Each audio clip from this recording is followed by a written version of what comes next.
Pedindo logo desculpa por tá ligando uma hora dessa, seu mecânico. Aqui quem tá falando é o Falcão, rei da cacimbinha, sabe?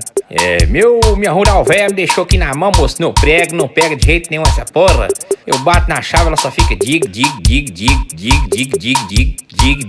não pega, moço.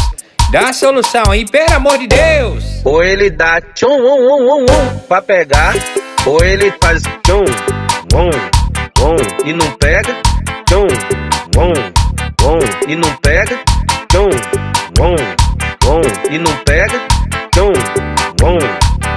e não pega, tac, e não pega, tac,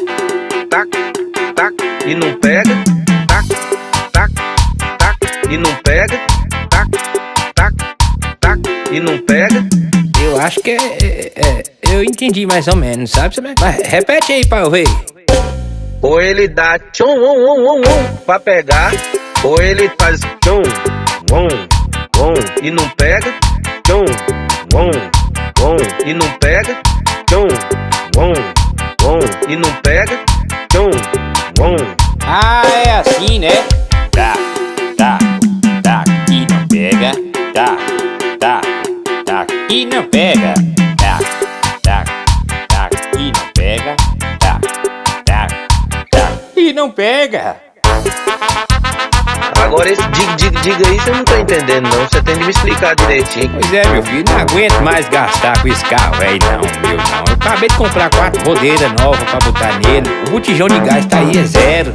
Ou ele dá tchum, pra pegar, ou ele faz tchum,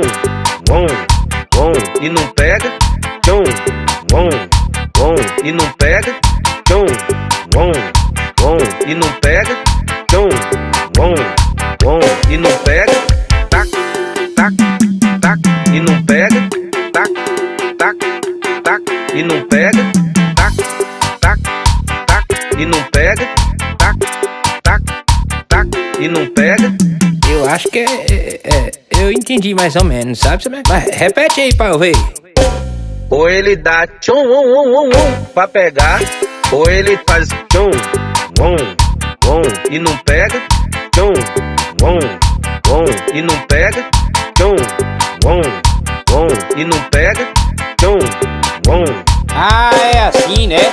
Tá, e não pega, tá, e não pega, tá, e não pega, tá, e não pega. Mas durante o dia ele tá pegando normal, entendeu? O que eu tava resolvendo nele foi mais um barulho. Só não gasto mais com esse carro porque ele é isento, o documento já não paga mais nada, né? Pela idade dele, né? É doido, moço.